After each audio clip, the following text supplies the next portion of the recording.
Good morning students. నమస్కారం అయ్యా. ఇప్పుడు మనము లాక్డౌన్ పీరియడ్లో ఉన్నాం కదా, ఎలా ప్రిపేర్ అవ్వాలి? సో దీనికి వెళ్ళబోయే ముందు కొన్ని ఫ్యాక్ట్స్ చూద్దాము. ఒకటి, ఎగ్జామ్ అనేది పోస్ట్పోన్ అవబోతుంది, మనందరికీ తెలుసు. కంపల్సరీ పోస్ట్పోన్ అవుతుంది. నా అసెస్మెంట్ ప్రకారము జూలై ఎండింగ్లో ఎగ్జామ్ జరగడానికి అవకాశం ఉంది. అలాంటప్పుడు మనకు 3 నెలల టైము మన ముందు ఉంది. ఇప్పుడు ఈ 3 నెలల టైంని మన ప్రిపరేషన్ కోసం ఎలా వాడుకోవాలి? ఫస్ట్ రూల్, ఒకవేళ జూలై ఎండింగ్ కానీ ఆగస్టులో కానీ ఎగ్జామ్ జరిగితే మెయిన్స్కి రావాల్సిన సమయం తగ్గడానికి అవకాశం ఉంది. సో ప్రస్తుతం మనము ప్రిలిమ్స్ మెయిన్స్ మీద రెండిటి మీద దృష్టి పెట్టాలి. ఒక ప్రిలిమ్స్నే పట్టుకొని కూర్చుంటే ప్రిలిమ్స్ అద్భుతంగా క్లియర్ చేయొచ్చు, కానీ రేపు మెయిన్స్లో మళ్ళీ మనము వెనకడుగు వేసామనుకోండి ఇబ్బంది పడతాం. సో ఎలా ఉండాలి? మీ ముందు బ్యాచెస్ అన్ని చూద్దాం.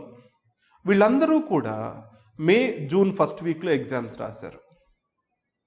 ఆ క్రమంలో 3.5 to 4 months టైం వాళ్ళకి ప్రిలిమ్స్కి మెయిన్స్కి మధ్యలో వచ్చింది. మీకు ఆ సమయం తగ్గడానికి అవకాశం ఉంది. రెండోది, పాజిటివ్ సైడ్ చూద్దాం. ప్రిలిమ్స్కి ఇంత సమయం ఎవరికీ కూడా రాలేదు ముందు వరకు. సో ప్రిలిమ్స్ మెయిన్స్ని ముందుకు ఎలా తీసుకెళ్ళాలి, ఇది మన ముందున్న ప్రాబ్లం. ఇప్పుడు ఫస్ట్, ఇప్పటి వరకు మీరు చేసిన స్టడీని నేను ఫార్వర్డ్ స్టడీ అంటున్నాను. ఫార్వర్డ్ స్టడీ అంటే చదవడము, చదివిన తర్వాత క్వశ్చన్స్ ప్రాక్టీస్ చేయడము. ఇప్పుడు అందరూ చేయాల్సింది రివర్స్ స్టడీ. రివర్స్ స్టడీ అంటే ఏంటండి? క్వశ్చన్స్ ముందు ప్రాక్టీస్ చేయాలి. ఆ క్వశ్చన్స్లో మనకు ఎక్కడెక్కడైతే రికలెక్షన్ రావట్లేదో, గుర్తుకు రావట్లేదో, అది ఎక్కడెక్కడ తప్పులు చేస్తున్నామో, యూపీఎస్సీ పెట్టే ట్రాప్స్కు దొరుకుతున్నామో, వాటిని ఐడెంటిఫై చేసుకొని వాటి మీద ఎక్కువ దృష్టి పెట్టాలి. సో పాలిటీ తీసుకున్నాం అనుకోండి, యూపీఎస్సీ ఎప్పుడు ఒక 40-50 ఏరియాస్ని బాగా టెస్ట్ చేస్తుంది. కాన్స్టిట్యూషనల్ గవర్నమెంట్ అంటే ఏంటి, క్యాబినెట్ ఫార్మ్ ఆఫ్ గవర్నమెంట్ అంటే ఏంటి, పార్లమెంటరీ ఫార్మ్ ఆఫ్ గవర్నమెంట్ అంటే ఏంటి, కాన్స్టిట్యూషనల్ ఇన్స్టిట్యూషన్స్ ఏంటి, సుప్రీంకోర్టు, క్యాగ్, అటార్నీ జనరల్, వీటి గురించి ఎక్కువ టెస్ట్ చేస్తూ ఉంటుంది. సో అలాంటి హై యీల్డింగ్ ఏరియాస్లో ఎటువంటి తప్పు చేయకూడదు. అందువల్ల రివర్స్ స్టడీ చేస్తూ ఆ క్వశ్చన్స్లో మనం చేస్తున్న మిస్టేక్స్ చూస్తూ మనల్ని మనం ఇంప్రూవ్ చేసుకోవాలి. అర్థమైందా ఇంతవరకు? సో ఈ రివర్స్ స్టడీ చేసేటప్పుడు మొదట వేటితో మొదలు పెట్టాలి? ప్రీవియస్ క్వశ్చన్స్తో మొదలు పెట్టాలి. నౌ ప్రీవియస్ క్వశ్చన్స్ ప్రిలిమ్స్ వరకేనా, మెయిన్స్ కూడానా? మళ్ళీ చెప్తున్నాను, ప్రీవియస్ క్వశ్చన్స్ ప్రాక్టీస్ చేయడానికి ఇంతకంటే అద్భుతమైన సమయం మీకు దొరకదు. సో ప్రీవియస్ క్వశ్చన్స్ని ప్రాక్టీస్ చేయండి, మెయిన్స్ కూడా. ఎలా? ఇప్పుడు ఎగ్జిక్యూటివ్ అని ఒక టాపిక్ తీసుకున్నాం అనుకుందాం. ఈ ఎగ్జిక్యూటివ్ టాపిక్ని ముందు ప్రిలిమ్స్ క్వశ్చన్స్ సాల్వ్ చేయండి. మీకు ఆడ క్వశ్చన్ బుక్లెట్ ఆల్రెడీ ఇవ్వబడి ఉంది. దాంతోపాటు మెయిన్స్ క్వశ్చన్ బుక్లెట్ ఉంది. సో ముందు మెయిన్స్ క్వశ్చన్స్ ప్రాక్టీస్ చేసి తర్వాత ప్రిలిమ్స్ క్వశ్చన్స్ ప్రాక్టీస్ చేయండి. అంటే మెయిన్స్ క్వశ్చన్స్ రాసేటప్పుడు మీకు ఏ పాయింట్స్ రికలెక్ట్ అవుతున్నాయో మీకు క్లియర్గా తెలుస్తుంది, ఏవేవి రిప్రొడ్యూస్ చేయగలుగుతున్నారో క్లియర్గా తెలుస్తుంది. ఆ తర్వాత ప్రిలిమ్స్ క్వశ్చన్స్ చేసి ఆ తర్వాత మీకు ఏమైనా డౌట్స్ ఉంటే ఆ ఏరియాని చదవండి. అలాంటప్పుడు మెయిన్స్ క్వశ్చన్స్ అసలు నేను ఆన్సర్లే రాయలేదండి ఇప్పటి వరకు, నా స్కిల్ లేదది, ఎలా రాయమంటారు, నా ఫోకస్ అంతా ప్రిలిమ్స్ మీదనే ఉంది, అక్కడే తప్పు చేస్తామండి. రాయడం అనేది సాధన చేసే కొద్దీ పెరిగే విద్య. ముందు సాధన చేయడం మొదలుపెట్టండి, ముందు రాయడం మొదలుపెట్టండి. అసలు రాయకుండా నేను రాయలేను అనుకుంటూ ఉంటే ఎప్పటికీ రాయలేం. నేను ఎప్పుడు మీకు ఈ ఎగ్జాంపుల్ చెప్తాను. మనం స్విమ్మింగ్ పూల్లో దిక్కుండా బయట కూర్చొని చూస్తూ ఉంటే స్విమ్మింగ్ అంటే చేతులు కాళ్ళు ఆడించడమే కదా అనిపిస్తుంది. లోపలికి దిగాక ఊపిరి పీల్చుకోవడం, కాళ్ళు ఆడించడం, చేతులు ఆడించడం, ఇవన్నీ ఎంత సింక్రొనైజ్డ్గా జరగాలో అర్థమవుతుంది. సివిల్స్ ఎగ్జామ్ కూడా అంతే. ఏ స్కిల్ నేర్చుకోవాలన్నా ఒక సింక్రొనైజేషన్ అవసరం. అది చేసే కొద్దీ, సాధన కొద్దీ వస్తూ ఉంటుంది. అంటే ఇప్పుడు బయట కూర్చొని మురువు రాసేయచ్చు కదా, ఆన్సర్ ఏముంది అనుకున్నంతకాలం మీరు ఎప్పుడు ఆన్సర్ రాయలేరు. రాయడం మొదలు పెట్టండి. సో ఇంకోటి, పీర్ మోటివేషన్. నా పక్కవాడు చదువుతూ ఉంటే నేను చదువుతాను, అవునా కదా అండి? ఎప్పుడైనా పీర్ మోటివేషన్ మించిన మోటివేషన్ లేదు. కానీ నా పక్కన ఎవరు లేరుగా ఇప్పుడు లాక్డౌన్లో, దాన్ని ఏం చేయాలి? సో ఇక్కడ పీర్ మోటివేషన్ కోసము నేను forum.lax.in ఈ వెబ్సైట్ ఒకటి తయారు చేయించాను మీకు, అండ్ కొంచెము అది ఇంప్రూవ్ చేస్తున్నారు. forum.lax.in దీంట్లో మీరు మీ పాత లాగిన్ ఐడీస్తో లాగిన్ అవ్వచ్చు, ఇబ్బంది ఏం లేదు స్టూడెంట్స్ అందరూ. దీంట్లో రోజు క్వశ్చన్స్ పోస్ట్ చేపిస్తాను ఒక షెడ్యూల్ ప్రకారం. ఆ క్వశ్చన్స్ మీకు గుర్తున్నంత వరకు రాయండి, రాయలేము అనుకోవద్దు. మీరు మీ ఫ్రెండ్ రాసిన ఆన్సర్ నుంచి, మీరు రాసిన ఆన్సర్ నుంచి మీ ఫ్రెండ్, ఇలా ఒకరి నుంచి ఒకరు నేర్చుకోవడం పెరుగుతూ ఉంటుంది. సో ఈ పీర్ మోటివేషన్ అనేది బలంగా తయారవుతుంది. అంటే ఇంట్లో కూర్చొని నేను ఏం చదవాలా ఈరోజు 9ంటికి నిద్రలేస్తూ ఇలాంటి పిచ్చి వేషాలు చేయకండి. సమయం మీ చేతిలో ఉంది, దాన్ని అత్యద్భుతంగా వాడుకోగలిగితే విజయం మీ చేతికి వస్తుంది. సమయాన్ని గౌరవించినప్పుడు విజయం మిమ్మల్ని గౌరవించదు. సమయం, అత్యున్నతమైన వ్యక్తి అత్యున్నతంగా సమయాన్ని వాడుకుంటాడు.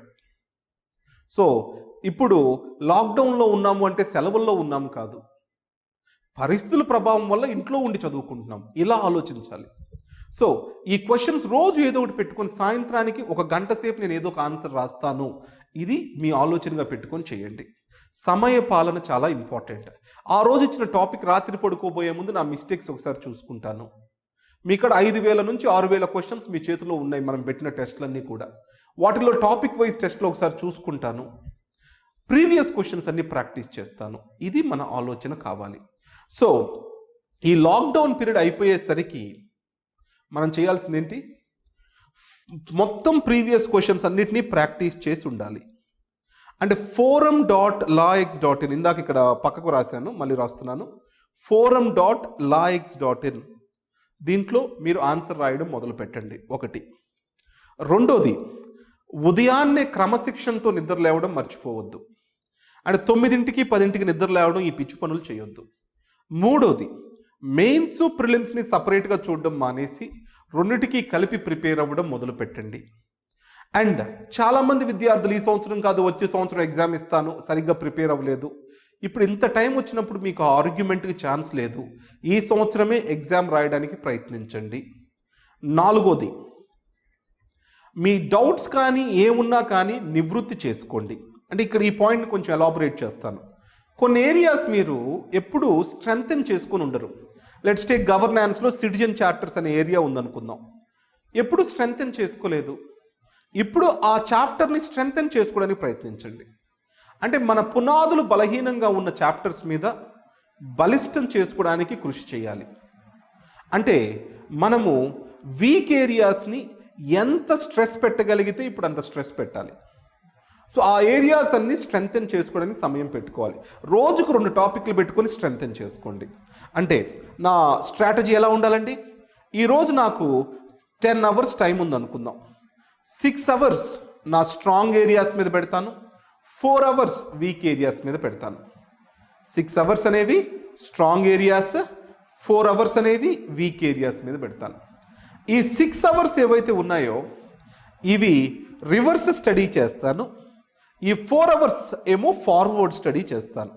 ఫార్వర్డ్ స్టడీ అంటే నాకు వచ్చిన రాని దాన్ని ఇంకా నేర్చుకోవడానికి ప్రయత్నిస్తాను.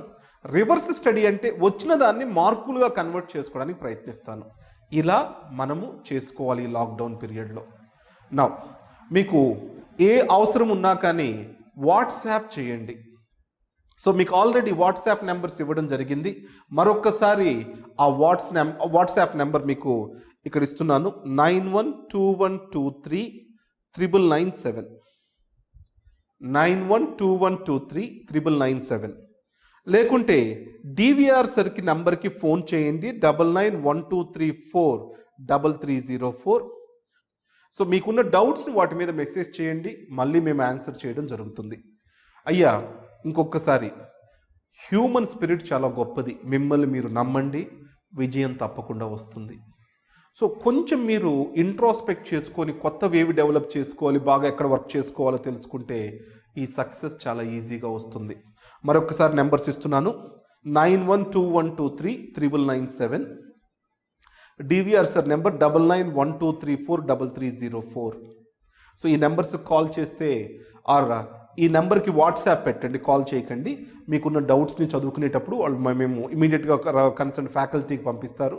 మేము కాల్ బ్యాక్ చేసి ఆ డౌట్ని ఎక్స్ప్లెయిన్ చేయడం ఇవన్నీ జరుగుతాయి. Thank you very much. All the best.